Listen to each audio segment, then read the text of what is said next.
हरिओम. चिंतन. प्रवचन क्रमांक 56. मृत्यूबोध. आपल्या ओळखीच्या कुटुंबामध्ये मयत झाली की आपण दुखवटा व्यक्त करायला गंभीर चेहरा ठेवून तेथे जातो. हे गांभीर्य तेवढ्या पुरतेच असते. नातेवाईक किंवा नित्य जाणे येणे असलेल्या कुटुंबात मयत झाली की आपण दुखवटा व्यक्त करायला तेथे विचलित मनस्थितीत जातो. म्हटले तर डोळे पाणावतात, म्हटले तर नाही. मग त्या मयताच्या आठवणी एकमेकांना सांगत अश्रू आवरले जातात. स्वतःच्या कुटुंबात मयत झाली तर डोळे पाणावतात आणि अश्रू वाहू लागतात. हे पुढे काही दिवस सुरू असते. मी जरी 3च भिन्न उदाहरणे दिली असली तरी अनेक ठिकाणी अनेक प्रकारे भावना उमटतात, भावछटा व्यक्त होतात. मग अशा वेळी भावनांना आवर घालत ठराविक विनोद केले जातात. पुढच्या पिढीला सांगितले जाते, मुलांनो, मयत कशी पोचवायची ते बघून ठेवा. म्हणजे आमच्या वेळी हे ज्ञान तुम्हाला उपयोगी होईल. किंवा चला, पप्पांना आता, बाबांना आता अखेरचं उड्डाण तळावर निरोप देऊ. हे सर्व करून झालं की जो तो पुन्हा संसारात आपापल्या कामधंद्यात रममाण होतो. मयत झाली की दुःखद भावना व्यक्त होतात. मयत पोचविली जाते. अनेक धर्मांमध्ये अनेक प्रकारे मयत झाल्यावर विधी सांगितले आहेत. त्याप्रमाणे विधी केले जातात. यापैकी काही प्रथा अंगावर काटा आणणाऱ्या आहेत, आयुष्यामधून उठवणाऱ्या आहेत. त्या पाहून कोणालाही मृत होण्यासाठी जन्मालाच घालू नये असे वाटणाऱ्या आहेत. जर या पारंपरिक प्रथा पाळल्या नाहीत तर जात पंचायतीनुसार अशा कुटुंबाला वाडीत टाकले जाते. त्यांची लग्ने होत नाहीत. त्या कुटुंबाला जिणे नको होते. काही समाजांमध्ये मयत झालेल्या कुटुंबियांना सर्व नातेवाईकांना 10 दिवस जेवण घालावे लागते. यासाठी गरीब कुटुंबीय दागिने विकतात, जमीन सावकाराकडे गहाण ठेवून कर्ज काढतात. असा गरीब स्वानुभवावरून शहाणा न होता इतरांकडे जेव्हा मयत होते तेव्हा या प्रथांना विरोध न करता तेथे सुखेनैव जेवायला जातो. जर एखाद्या गरिबाच्या घरी मयत झाली तर त्या कुटुंबाला कर्जबाजारी करणाऱ्या, भिकेला लावणाऱ्या आणि आत्महत्या करायला लावणाऱ्या या महाभयावह प्रथांपासून समाज केव्हा सुधारणार हे त्या योगेश्वरांनाच माहीत. मयत झाल्यावर त्यासाठी करत असलेल्या या पारंपरिक प्रथांना आध्यात्मिक अर्थ काहीही नाही. श्रीमद भगवद्गीतेसह हजारो वर्षांपूर्वी अनेक आध्यात्मिक ग्रंथांमधून या अशा धार्मिक प्रथांना विरोध दर्शविला आहे. हा केवळ निरर्थक मानसिक आधार आहे की आपण आपल्या मयताला त्याचे मृत्यूनंतरचे जीवन सुकर व्हावे म्हणून काही केले. प्रत्येकाचे आयुष्य त्याच्या संचितानुसार जगले जाते. त्यासाठी मृत्यूनंतर अशाचा पुनर्जन्म त्याच्या संचितानुसार होतो. हे काही पुरोहितांच्या सांगण्यावरून, त्यांच्या मंत्रांमुळे, नातलगाने केलेल्या विधीमुळे बदलणारे नसते. बहुतांशी जण आपण स्वतःही एक दिवस असेच मृत होणार आहोत असा विचार न करता मयत पोचवत असतात. आजूबाजूला मृत्यू पाहत असूनही स्वतःच्या जीवितपणावर भरोसा ठेवतात. इतरांच्या मृत्यूने स्वतःच्या मृत्यूची जाणीव होत नाही. यामागे भौतिक उपभोगात रममाण करणारे मन असते. वास्तवात जन्मताच एकमेव पूर्ण शाश्वत घटनेला सुरुवात होते आणि ती म्हणजे मृत्यूला सुरुवात होते. किती विस्मयकारक विनोद आहे पहा. आपला जन्मदिवस खरे पाहता 1 वर्षाने जीवन कमी झाल्याचा असतो आणि आपण त्याला वाढदिवस असे म्हणतो. कदाचित असे वाटत असावे की जर मृत्यूबद्दल विचार केला तर नित्य जीवन जगणे शक्य होणार नाही. आपण सतत मरणाचाच विचार करत नकारात्मक विचारांमध्ये जगत राहतो. यामध्ये जीवनाचा आनंद हरवतो. तथापि वस्तुस्थिती बरोबर उलट आहे. मृत्यूचा विचार न करता जगणे हे काही सत्य जीवन नाही. परंतु जर आपण मृत्यू समजून जाणून घेतला तर आपण नित्य जीवन जगायला सुरुवात करू. आपले आयुष्य जगणे देहधर्मापुरतेच सीमित होईल. भौतिक आयुष्य जगताना माया आपल्याला भौतिक उपभोगांकडे आकर्षित करते. चिटकीन असलेली तिची आशा नावाची बहीण तिच्या 7 रिपू असलेल्या बाळांना जागृत करते आणि आपण स्वतः आपल्याला भौतिकात सतत झुलवत ठेवते. एका आशेमधून दुसऱ्या आणि मग तिसऱ्या अशा प्रकारे आपल्याला उपभोगांची आशा लावते आणि आपल्याला आयुष्यभर भरकटवते. म्हणून आपण मृत्यू जाणून घ्यावा. मृत्यू अटळ आहे हे खरे आहे, परंतु त्याच्या ज्ञानाने आपण त्याचे स्वरूप बदलू शकतो. कारण आपला मानवी देह हा 84 लक्षावा देह आहे. याआधी आपण अगोदरच्या सर्व देहात राहून आलेले आहोत. या देहांमधून परमात्म्याला अपेक्षित ती सृष्टी आपण साक्षीत्वाने अवलोकन केलेली आहे. आता हा अंतिम देह आहे. आता यानंतर आणखी देहाची उत्क्रांती होणार नाही. या अंतिम देही आपण मुक्त होऊ शकतो. त्यायोगे आपण आत्मपरब्रह्मामध्ये समर्पित होऊ शकतो. या योगे आपले पुनर्जन्माचे फेरे बंद होतात. अगोदरच भरपूर उशीर झाला आहे.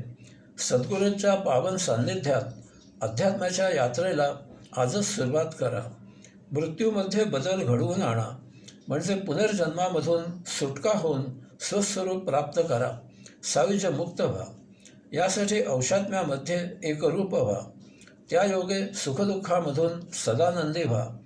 त्यायोगे आपल्या मर्जीने देह धारण करा आणि आपल्या मर्जीने देह त्याग करा.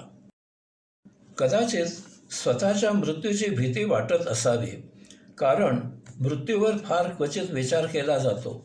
त्याचा बोध होणे तर फारच दूर. परंतु जर मृत्यूचे आध्यात्मिक तत्त्व जाणले तर मृत्यूची भीती नष्ट होते. अर्थात कोणतीही गोष्ट अध्यात्माने जाणली तर त्याचा बोध होतो आणि त्यासंबंधी आपल्याला संचितामध्ये अडकविणाऱ्या भावना नष्ट होतात. उदाहरणार्थ, सप्तरिपू आणि त्या अनुषंगाने होणाऱ्या अन्य भावना आध्यात्मिक तत्वाने जाणल्या की त्या समाप्त होतात. तथापि असे रिपू किंवा भावना जेव्हा जीवनासाठी उपयोगी असतात तेव्हा ते जरूर तर उफाळून येतात. म्हणजेच अध्यात्माने कोणत्याही गोष्टीचे सम्यक ज्ञान बोध प्राप्त होतो. गौतम बुद्धांना याचा बोध क्षणार्धात झाला. ते राजपुत्र होते. लग्न होऊन एक पुत्र झाला होता, तरीही ते जन्मापासून राजवाड्याबाहेर कधीही आलेले नव्हते. रथामधून ते प्रथमच राजवाड्याबाहेर आले आणि त्यांनी सर्वप्रथम वाटेत लग्नाची मिरवणूक पाहिली. लोक आनंदाने नाचत होते. 2. त्या तारुण्याच्या उन्मेषाच्या पार्श्वभूमीवर पुढे त्याने खंगलेला, जरा जर्जर झालेला, पोक येऊन कमरेत वाकलेला वृद्ध पाहिला. त्याने सारथ्याला विचारले की हा असा वाकलेला का आहे? सारथी म्हणाला की तो वयोमानाने वृद्ध झाला आहे. त्यावर त्याने प्रश्न केला की भविष्यात तू मी असेच होणार का? सारथी म्हणाला, वृद्धापकाळ सर्वांनाच येतो आणि त्यावेळी काया म्हातारी होते. 3. या वैचारिक पार्श्वभूमीवर पुढे त्याने एक प्रेतयात्रा पाहिली. लोक गंभीर होऊन भजन म्हणत चालले होते. त्याने सारथ्याला विचारले की हे लोक असे कोणाला घेऊन जात आहेत? त्यावर सारथी उत्तरला, हा मनुष्य मृत झाला आहे आणि म्हणून लोक त्याचे प्रेत जाळायला स्मशानात नेत आहेत. जिज्ञासेने होऊन त्यांनी विचारले की म्हणजे तू मी असेच मृत होणार का? त्यावर सारथी म्हणाला, मृत्यू अटळ आहे. येथे जन्माला आलेला प्रत्येक जण मृत होणार आहे. गौतम बुद्ध सारथ्याला म्हणाले, चल राजवाड्याकडे मागे फिर. जीवनाचा अर्थबोध मला झाला. त्याच रात्री त्याने राजवाड्याचा त्याग केला आणि सत्यज्ञानाचा शोध घ्यायला विजनवास पत्करला. पुढे एका वृक्षाखाली ध्यानावस्थेमध्ये त्यांना स्वस्वरूपाची ओळख झाली. आत्मदर्शन झाले, साक्षात्कार झाला, सत्यबोध झाला. म्हणून त्यांना बुद्ध, ज्ञानप्राप्त ज्ञानी असे संबोधन प्राप्त झाले आणि तो वृक्ष बोधिवृक्ष म्हणून नावलौकिकाला आला. या बोधिवृक्षाखाली अनेक जण ध्यानस्थ होतात. स्वामी विवेकानंद याच वृक्षाखाली समाधी साध्य होऊन दार्शनिक झाले. आपल्याला नित्य अनुभव आहे. सकाळी उमललेले फूल सायंकाळी कोमसते आणि गळते. वृक्ष, लता, पल्लवी काही काळाने सुकून जातात आणि जमिनीवर कोलमडतात. कोणीही ठार मारले नाही तरीही पशु पक्षी आपोआप मृत होत असतात. माणसे मृत होत असतात. जन्म मृत्यू हे कालचक्र आहे.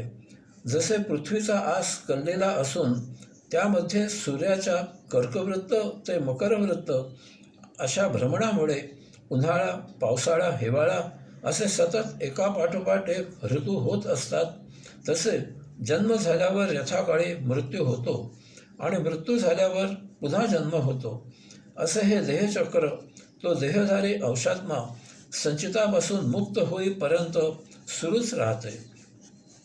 रणभूमीवर अर्जुनाने जेव्हा शत्रू म्हणून आप्त स्वकीयांना आणि विशेष करून भीष्म पितामहांना गुरु द्रोणाचार्यांना पाहिले तेव्हा त्याला संभ्रम निर्माण झाला की शत्रू म्हणून समोर हे आले आहेत, त्यांना मी ठार मारले तर मला पाप लागेल, कारण पूज्य बुजुर्गांची सेवा करावी असे आहे. परंतु दुर्दैवाने त्याऐवजी त्यांच्यावर शस्त्र उगारण्याची वेळ आली आहे. त्यावेळी श्रीकृष्णाने त्याला उपदेश केला आणि रणांगणावर नाती वगैरे पाहायची नसतात असे सांगितले. युद्ध हा रणांगणावर एकमेव धर्म असतो. प्रत्येकाला स्वधर्माने जगण्याचा हक्क आहे. त्यावर कोणी जबरदस्तीने गदा आणत असेल तर त्याचे पारिपत्य करणे हाच धर्म आहे. जर घरात साप आला तर त्याला मारायलाच पाहिजे. आपल्यावर शस्त्र उगारून कोणी आला तर तो कोण आहे याचा विचार न करता त्याला ठार मारायलाच पाहिजे. त्यावेळी हाच धर्म आहे. नाहीतर आपल्या प्राणावर बेतेल. आपले संरक्षण करणे हेच धर्मपालन करणे आहे. यात पाप लागण्याचा प्रश्नच येतो कोठे. आणि म्हणून गीतेमध्ये अर्जुनाला श्रीकृष्णाने पदोपदी युद्ध कर असा उपदेश केला आहे. याला युद्धगीता असे म्हणणे हा महामूर्खपणा आहे. तसे नसेल तर आपल्या देशावर आक्रमण करणाऱ्यांना स्वागतासाठी काय पायघड्या घालायच्या का, की त्यांना गादीच्या अंथरायचा? आपले धन लुटणाऱ्यांना काय पेटी उचलायला मदत करायची, की आपल्या लेकी सुना शत्रूच्या स्वाधीन करायच्या? आपले रक्षण करणे, शत्रूला ठार मारणे, देशाच्या सीमेचे रक्षण करण्यासाठी शत्रूला कंठस्नान घालणे हाच धर्म आहे. श्रीकृष्णाने अर्जुनाला उपदेश केला आहे. श्रेयान स्वधर्म विगुणः परमधर्मात स्वनुष्ठितात् स्वभावनियतं कर्म कुर्वन्नाप्नोति किल्बिषम. अर्थात स्वधर्माचा धर्म जरी गुणहीन असला तरीही तो उत्तम प्रकारे प्रतिष्ठित असलेल्या परधर्मापेक्षा निश्चितच श्रेयस्कर असतो. स्वधर्माने प्राप्त झालेले नियतकर्म केल्याने पाप लागत नाही. अर्जुना, तू युद्धभूमीवर स्वतःच्या हक्काच्या राज्याचे संरक्षण करण्यासाठी आलेला आहेस. येथे तुझ्यासमोर जे युद्ध करायला आलेले आहेत ते कोण आहेत याचा विचार न करता त्यांना तू खुशाल ठार मार. कारण स्वधर्माने प्राप्त झालेले नियतकर्म केले असता पाप लागत नाही. कुशाग्र बुद्धीच्या जोरावर शोध लावून मानवाने औषधे घेऊन अत्याधुनिक उपचार करत मरण कितीही लांबविले तरीही ते थांबविता येत नाही. मानव अमर होण्याचा कितीही आटापिटा करत असला तरीही यात त्याला कधी यश येणार नाही. त्यातून मानवाने अमर होण्याचा शोध लावला तर तो त्याला शाप सिद्ध होईल. तो शोध स्वतःच्या पायावर कुऱ्हाड मारल्यासारखा होईल. कारण आज केवळ एका पिढीमधील केवळ 20 वर्षांचा कालावधी बुजुर्ग आणि पुढील पिढी एकमेकांबरोबर आनंदाने राहू शकत नाहीत तर कायमकरिता कसे राहतील? पृथ्वीवर पाय ठेवायला जागा शिल्लक असणार नाही. अन्न, वस्त्र, निवाऱ्याचा प्रश्न कधीही सुटणार नाही. यामधून झगडा, खून वगैरे केले जातील. यापेक्षा हे जे जन्ममरण त्याचे चक्र आपोआप सुरू आहे, त्याचा आनंदाने स्वीकार करावा हेच मानवाला श्रेयस्कर आहे. याचे महत्त्व पटल्यामुळे काही ठिकाणी मृत्यू हा आनंदोत्सव म्हणून साजरा केला जातो. आजाराला कृत्रिमरित्या अन्न श्वास त्याच्या नळ्या खुपसून श्वासोच्छ्वास सुरू ठेवत जगत ठेवण्यापेक्षा त्याला नैसर्गिकपणे आनंदाने निरोप द्यावा. अशावेळी त्या आजारासह त्याच्या नातलगाने अवास्तव भावनाविवश होऊ नये, गळे काढू नयेत. मृत व्यक्ती कितीही जवळची, प्रिय असली तरी त्या व्यक्तीच्या मृत्यूमुळे अति दुःखावेग होऊन, विचलित होऊन, भावना अनावर होऊन रडू नये. कारण औषात्म्याला जीव आणि जीवाला बुद्धी, स्मृती, मन लटकलेले असतात. ही पंचकडी जेव्हा देह सोडून बाहेर जाऊ लागते तेव्हा त्यांच्यात 4 भिन्न भावना असतात. 1. मनाला देहाबाहेर जायची अजिबात इच्छा नसते. त्याला याच देही भरपूर उपभोग घ्यायची अपेक्षा असते. 2. बुद्धी, स्मृती तटस्थ असतात. 3. हेच कारण असे नव्हे तर जीव नैसर्गिकरित्या कधीही, केव्हाही, कोणत्याही प्रसंगी देह सोडायला निकराने, अटीतटीने शेवटच्या श्वासापर्यंत विरोध करत असतो. त्याला देह सोडायचा नसतो. याच देही थांबून तो जगण्याचा प्रयत्न करत असतो. 4. देहाचे आयुष्य संपुष्टात आल्यामुळे औषात्म्याला देह सोडून बाहेर जायचे असते. या अशा भावना पंचकडीमध्ये असतात. कारण देह सोडलेला असला तरीही संचितामुळे जीव, बुद्धी, स्मृती, मन औषात्म्याला लटकले असल्यामुळे आत्मपरब्रह्म पुरुषोत्तमाकडून औषात्म्याला प्रदान झालेली सप्तब्रह्मतत्वे जीव, बुद्धी, स्मृती, मन यांच्यामध्ये तशीच असतात. अशा प्रकारे देह सोडून झाला तरीही त्या निष्प्राण देहामध्ये धनंजय हा उपप्राण देहाची विल्हेवाट लागेपर्यंत तसाच असतो. यामुळे मृतदेहाचे केस आणि नखे वाढतात. तसेच देहामधील धनंजय या उपप्राणामुळे या पंचकडीचा संबंध, संधान देहाशी तसाच असतो. धनंजय या उपप्राणामुळे देहामध्ये उतरण्यासाठी या देहाबाहेर गेलेल्या पंचकडीला विमानतळाप्रमाणे प्लॅटफॉर्म उपलब्ध असतो. यामुळे जीव आणि मन यांच्या भावनिक ओढीने काही कालावधी या पंचकडीची देहसंबंध सूक्ष्म रूपाने देहाशी प्रस्थापित राहतो. हा कालावधी नक्की किती ते सांगता येत नाही. हे सर्व जीव आणि मन यांच्या देह ओढीच्या तीव्रतेवर अवलंबून असते. यामुळे मृत्यू झाल्यावर रडारड केली तर त्या देह ओढीला जीव आणि मन यांची साथ मिळते. असे असेपर्यंत औषात्मा मुक्तीसाठी किंवा पुनर्जन्मासाठी अंतराळात जाऊ शकत नाही. तो तेथेच आकाशात या 4 जणांसह घुटमळत राहतो. यामुळे अनेक वेळा मृतदेहाजवळ बसलेल्यांना देह किंचित हलल्यासारखा वाटतो. कारण ही पंचकडी देहामध्ये येते, परंतु देहाची त्यांना धारण करायची शक्ती संपुष्टात आलेली असल्यामुळे सर्वसाधारणपणे रिबाउंड होऊन त्यांना परत देहाबाहेर जावे लागते. अशावेळी तेथे एखादा भावनाविवश असला तर तो डॉक्टरांना हृदय पुन्हा तपासायला लावतो. यात त्या बिचाऱ्याची काहीही चूक नसते, परंतु या अज्ञानामुळे त्याला वेडपट ठरविले जाते. आपल्याला क्वचित परंतु बातमी ऐकायला, वाचायला मिळते की डॉक्टरांनी तपासून मृत म्हणून घोषित केलेले प्रेत तिरडीवरून स्मशानात नेत असताना उठून बसते किंवा बोलते आणि जीवित असल्याचे जाहीर करते. मृत्यू झाला की 10, 12, 13, 14 दिवस धार्मिक विधी करायची प्रथा आहे. रडणाऱ्यांना मृत्यू सहन व्हावा, त्यांचे मन दुसरीकडे रमावे या निमित्ताने 4 जवळचे लोक जमल्यावर त्यांनी दुःखावेग आवरावा इत्यादी कारणाने मयताचे दिवस करण्याची प्रथा सुरू झाली.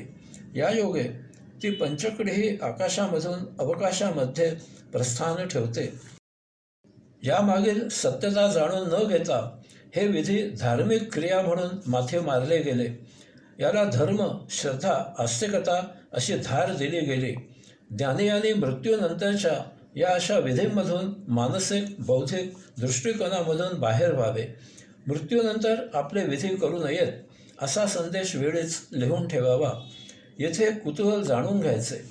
ज्यावेळी ध्यान समाधी योगे आपण देहापासून आपोआप पृथक होऊन आपल्याला साक्षात्कार होतो, त्यावेळी आपण देहापासून अलग होतो. ते त्या दिव्य दर्शनासाठी अशावेळी देहाची जीव धारण करण्याची क्षमता तशीच असते. यामुळे धनंजय वायूचा प्लॅटफॉर्म म्हणून उपलब्ध असल्यामुळे आपण सहजच पुन्हा देहामध्ये प्रविष्ट होतो. नित्यदिनी झोपेच्या निमित्ताने आपल्याला छोट्या प्रमाणात मृत्यू जाणवत असतो. झोप पूर्ण झाली की आदल्या दिवशीचा थकवा नष्ट होतो. आपण कसे ताजेतवाने उत्साही होतो. उत्सुकतेने दुसऱ्या दिवशीच्या कामाला सुरुवात करतो. जाणून घ्यावे की झोपेमुळे आपल्याला दररोज मृत्यूची झलक मिळत असते. ही झोप या जन्मेची कायमकरिता येणे म्हणजे त्या देही पुन्हा जागे न होणे म्हणजे या जन्मेचा मृत्यू. परंतु ही झोप दीर्घ असते. यामुळे दीर्घ विश्रांती मिळते आणि ज्यावेळी जाग येते त्यावेळी आपण पुन्हा नवीन देही नव्या आयुष्याला सुरुवात केलेली असते. परंतु संस्कार उपभोग संचित झालेले असतात. यामुळे देह सोडताना दुःख कष्ट त्रास पीडा वैताग येतो. कारण संस्कार आणि संचित शिल्लक असताना देह कसा सोडायचा असा प्रश्न मनाला पडतो. यामुळे देह सोडायला मनाची नाराजी असते. शिवाय शक्यतो प्रयत्न करून देह न सोडायचे धोरण जीवाकडून नैसर्गिकपणे अवलंबिले जाते. आजूबाजूचे म्हणतात जीव जाता जात नाही, परंतु याचा काहीही उपयोग होत नाही. कष्ट होत का होईना, परंतु देह सोडावाच लागतो आणि पुनर्जन्म घ्यावाच लागतो. अशा प्रकारे संचितामुळे आपले सतत पुनर्जन्म होत असतात. परंतु जर आपण सद्गुरूचा उपदेश अध्यात्म ध्यान समाधी इत्यादीद्वारे सतत औषात्म्याशी तदाकार होत राहिलो तर एक दिवस आपला औषात्म्याशी योग जुळून येतो. संचित समाप्त होते. त्या योगे सुखदुःखामधून कायमची सुटका होते. आपण कैवल्यानंद अनुभवितो. एके क्षणी आपण नेहमीप्रमाणे सहजच म्हणून झोपतो आणि तीच दीर्घ झोप असते. आपल्यापासून देह सुटतो, सोडावा लागत नाही. झोपेमुळे देह सुटताना जराही त्रास न होता एकांतात अलगद देह त्याग होतो. आपले पुनर्जन्मामधून मुक्तता होते. ब्रह्म सर्वत्र अथांग पसरलेले आहे. त्याच्या केंद्रस्थानी मध्यभागी आत सखोल गुप्त गुह्य जागी आत्मपरब्रह्म पुरुषोत्तम निवास करतो. तेथून सप्त ब्रह्मतत्वे ओंकाराद्वारे सर्वत्र पसरविली जातात. यामधून सजीव निर्जीव चल अचल चर अचर अशी विलोभनीय सृष्टी उत्क्रांत होऊन प्रतिक्षणी त्यामध्ये जुने लयाला जाऊन त्यामधून नवनवीन सृष्टी सतत उत्क्रांत होत असते. याचा रूपक म्हणून वापर करून असे सांगितले जाते की देह ब्रह्मपूर ब्रह्मनगरी आहे. त्याच्या केंद्रस्थानी अंतःकरणामध्ये आत सखोल गुप्त गुह्य जागी आत्मपरब्रह्म पुरुषोत्तमाचा अंश अंशात्मा साक्षीत्वाने सृष्टी सौंदर्य अवलोकन करण्यासाठी निवास करतो. स्वतःला राहण्यासाठी देहरूपी ब्रह्मनगरी निर्माण करण्यासाठी अंशात्मा जीवात्मा निर्माण करतो.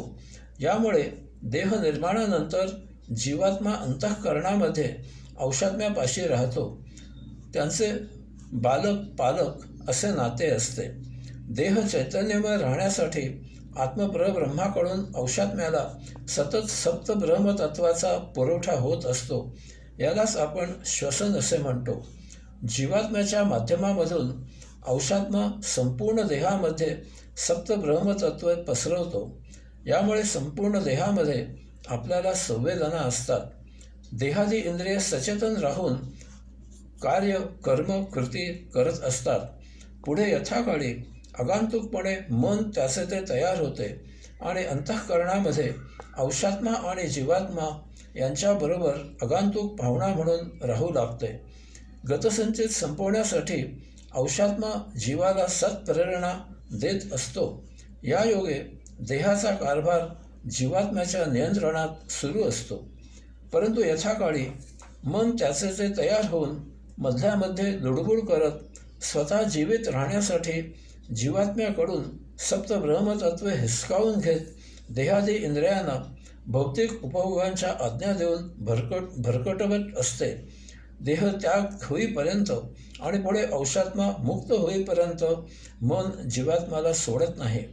या सर्व निरूपणावरून आपण मृत्यूबोध करून घ्यायचा आहे की आपला जन्म म्हणजे देहधारणा आपल्याला विचारून होत नाही. आपला मृत्यू म्हणजे देहत्याग आपल्याला विचारून होत नाही. यास्तव यामधील काळ आपल्या नियंत्रणात आणण्यासाठी अध्यात्म सत्संगाद्वारे मुक्त सायुज्य मुक्त होण्यासाठी नित्य नियमित योग साधना करावी. त्या योगे सुखदुःखातील सदानंदी जीवन जगावे. यथाकाळी जीवात्मा आणि औषात्मा यांचा योग जुळून येतो आणि आत्मयात्रा मार्गस्थ होते. हरिओम.